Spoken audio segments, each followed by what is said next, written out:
Et salut à tous, bienvenue sur Vince Moped. Alors aujourd'hui, comme vous l'avez vu dans la dernière vidéo sur la présentation des Carter Boost, on va démonter le moteur d'Adrien, voilà, qui est juste derrière moi.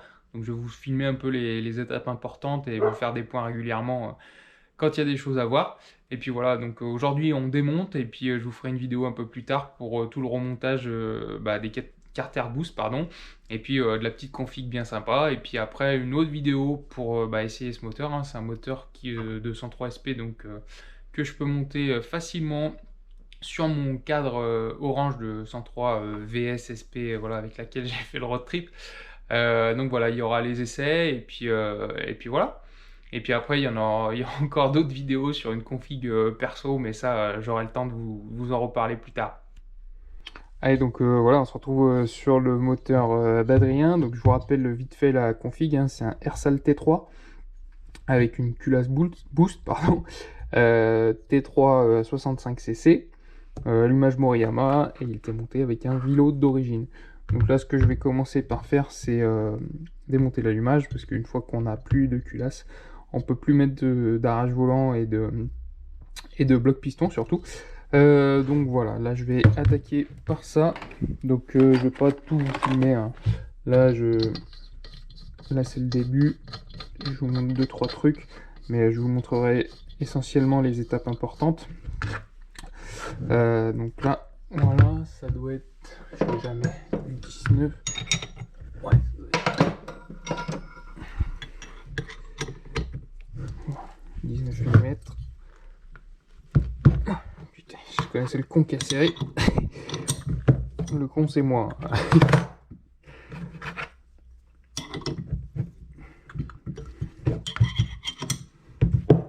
Hop. Voilà.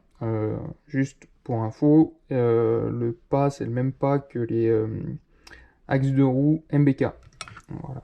Pour ceux qui cherchent des écrous comme ça, c'est le même filetage que les axes de roue MBK. Pour les vilebrequins côté allumage sur 103. Je sors mon arrache volant, j'enlève tout ça et puis après je commencerai à déculasser et je vous montre tout ça, pas de souci. Allez, là j'ai enlevé donc la cloche d'allumage et puis là j'enlève les petites, je me rappelais plus, c'était les petites vis torses qu'on avait mis à la place des vis BTR pour tenir la platine d'allumage. Donc voilà, avec du frein filet, et là ça vient tout seul, hop. Et ici on retrouve la fameuse platine d'adaptation, un petit platine alu qui fait 3 mm je crois, pour adapter l'allumage Moriyama sur les Carter Peugeot 103. Hop. Allez, je vous montre vite fait, donc là j'ai enlevé les 4 boujons, et normalement ça vient assez bien. J'espère juste que je vais pouvoir conserver un maximum de joints. Voilà, c'est la platine qui s'est enlevée en premier, la petite platine d'adaptation qu'il y a pour les 65cc. Donc voilà, bon, le moteur a pas beaucoup tourné, donc il est très très propre, hein. Donc voilà, je vais finir de démonter tout ça. J'enlève la cale, le joint, et je vous montre tout ça de plus près. Alors voilà ce que ça donne. Bon, comme je vous le disais, moteur très propre, hein.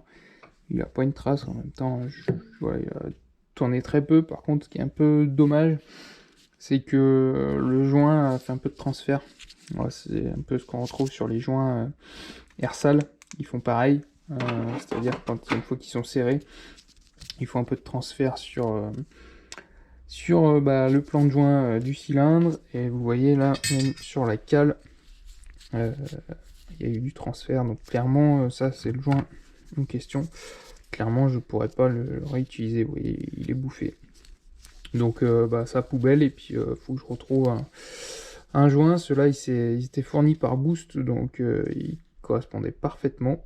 Donc je vais voir avec Adrien comment je peux me débrouiller pour en retrouver un, mais bon, rien de grave. La culasse, vous voyez, hop, elle est super belle, hein. Nickel, impeccable. Donc je continue. J'espère que joint d'en base, la cale et tout, je vais tout pouvoir récupérer. Ici, pour les plus observateurs, vous aurez remarqué que j'avais bouché le trou du décompresseur, donc voilà, ça n'a pas bougé, c'est nickel. Donc voilà, j'enlève maintenant piston cylindre, et puis il va falloir aussi que je récupère les goujons. Voilà, donc je viens de sortir le cylindre, comme vous le voyez, et puis la bonne petite surprise, c'est que voilà, quand on huile les joints au montage, et ben voilà, là ça reste tout en place, les joints sont pas dégradés, donc je pense que je vais les laisser. Comme ça, voilà, j'aurai plus qu'à remboîter le cylindre, vous voyez qu'il est encore bien gras. Voilà, j'aurai juste à nettoyer la portée, le remboîter comme ça, et puis il n'y aura pas de souci. De toute façon, le montage, je sais qu'il est bon, j'avais pris tous les paramètres au moment du montage. J'ai d'ailleurs fait une vidéo, hein, n'hésitez pas à aller la voir. Donc je vais le remonter pareil, uniquement en changeant les bas moteurs, donc ça va pas changer les caractéristiques du moteur, donc voilà, ce sera remonté tel quel. Voilà, autour du piston, donc on voit qu'il a été bien lubrifié, hein. Tout est venu impeccablement. Alors je sais pas combien de kilomètres a fait Adrien avec, combien de fois il a démarré. Je pense pas beaucoup, hein, au vu de... Oui, ça c'est les traces des stries qui retiennent l'huile. Il n'y a rien de passé, donc tout est vraiment très propre, même là où l'explosion se fait. Clairement c'est un moteur qui a pas du tout beaucoup roulé. Enfin pas beaucoup roulé, c'était pas très français. Enfin, bref, tout se démonte très bien pour le moment. À croire que ça a été bien monté. Le mec qui se lance des fleurs. Voilà, donc je continue, là je vais sortir les goujons. Et puis voilà, on avance petit à petit sur le démontage de ce moteur. Ouais, je fais un petit rappel pour ceux qui connaissent pas la technique pour enlever les goujons. Ouais, j'ai déjà sorti le premier. Vous mettez deux écrous l'un contre l'autre que vous serrez. Donc là sur les goujons de 103 c'est du 7 mm, donc avec une clé de 11. Vous serrez bien les deux écrous l'un contre l'autre, et après vous venez desserrer celui du bas, voilà, qui va être du coup contraint de rester en position par celui du haut. Je sais pas si je m'exprime bien.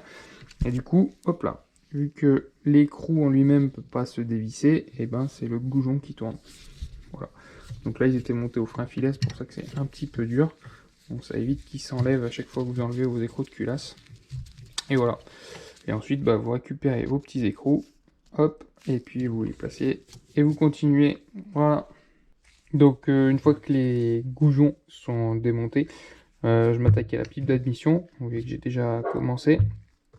Donc là, tout simple, on enlève les 4 petites vis BTR, et puis la pipe va venir tout seul avec les clapets. Pareil, j'espère que je vais pouvoir récupérer les joints. C'était une petite pipe de 15 Polini, tout ce qu'il y a de plus simple. Carbut 15 hein, qui est monté sur cette config, et les clapets Polini qui sont avec. Une petite config bien sympa. J'avais travaillé un petit peu l'admission, voilà, je sais pas si vous allez très bien voir. Elle était un petit peu travaillé, et puis voilà, petit clapet. Hop, on va même pouvoir récupérer les joints, c'est impeccable. Polini, ça vaut 11 € avec les joints. La pipe, c'est une valeur sûre, hein, vous pouvez y aller. C'est monté sur beaucoup de configurations, et ça marche plutôt bien. Donc là maintenant je vais pouvoir enlever tout ce qui est les goujons, et puis commencer à chauffer pour pouvoir extraire le vilo. Allez, donc voilà, je viens d'enlever tous les goujons qui tiennent donc le support moteur et les carters entre eux. Je vais maintenant chauffer pour les enlever.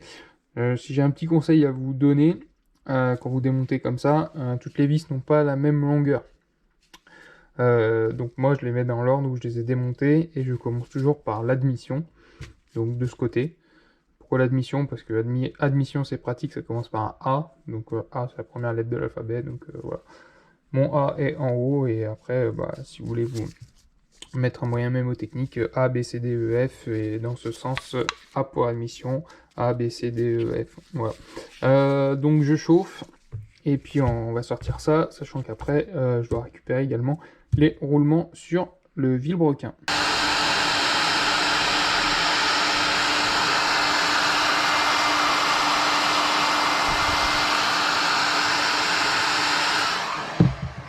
J'ai déjà fait un côté, pardon.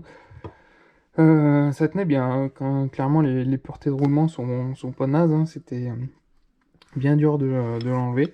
Donc bah, je poursuis avec le deuxième côté, et là clairement, vous voyez que le joint n'est pas récupérable. Allez, donc voilà le vélo à présent démonté.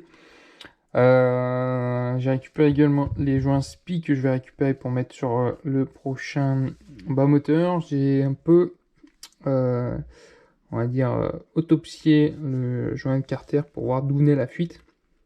Bah, clairement, je vois pas clairement d'où elle vient. Donc c'était peut-être des micro-fuites qui au fur et à mesure faisaient goûter en fait au niveau du bas moteur. Donc ça, bah, c'est clairement poubelle. Et puis sur les bas moteurs, je pense que je vais faire dorénavant, c'est toujours monter les carters avec un petit peu de pâte.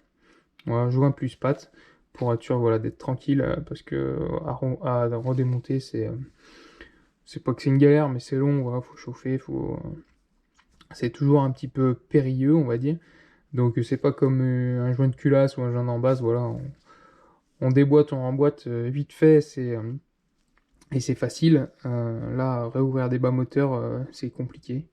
On va dire que c'est chiant, hein. On va pas se voir, se voir à la face, donc voilà, dorénavant, un petit coup de patte pour être tranquille pour les remontages. Donc là, ce que je vais faire, le vélo encore un peu chaud, je vais virer les roulements pour les récupérer, et pour pouvoir ainsi les monter sur le vélo d'origine. Voilà. Et là, je montre vite fait comment j'enlève les roulements sur le vilebrequin, pardon, je ne trouvais plus mes mots. J'avais déjà montré ça dans une dernière, enfin dans une demi-vidéo, je vous invite à aller la voir, voilà. Donc il faut cet outil spécifique, ces deux mâchoires qui vont se glisser en fait sous le roulement. Et une fois qu'elles sont bien en dessous, vous venez tirer avec des petits filetés qui se mettent là, avec une platine d'appui, et vous venez tirer sur le vilo. Voilà, là le vilo il est coincé dans un étau avec des mordaches souples, voilà, comme ça l'abîme pas. Et puis voilà, vous vissez petit à petit de chaque côté, les mâchoires vont se rapprocher. Et ensuite, il suffit de l'extraire, voilà, c'est l'outil adapté. Voilà, sans ça, clairement, c'est une grosse galère. Mais avec ça, ça va très bien. Voilà le petit assemblage en question. Et là, normalement, ça sort tout seul. Et voilà, un de fait. On passe au deuxième.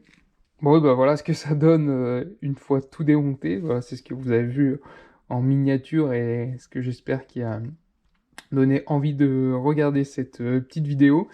Donc bah moi je vais en rester là pour aujourd'hui. Si cette vidéo vous a plu, n'hésitez pas à la liker, la commenter. Voilà, dans la suite, bah, ça va être le remontage de tout ça sur, hop, les petits carters boost. Donc voilà, ne manquez pas la prochaine vidéo si vous voulez voir comment je m'en sors avec ces petits carters. J'ai pas trop de doute, hein. Je pense que ça va très bien se passer, ça a l'air de la très bonne pièce. Voilà, donc sur ce, si le contenu vous plaît, n'hésitez pas à vous abonner à ma chaîne YouTube et à mon Instagram. Et sur ce, je vous dis à plus. Allez, ciao ciao.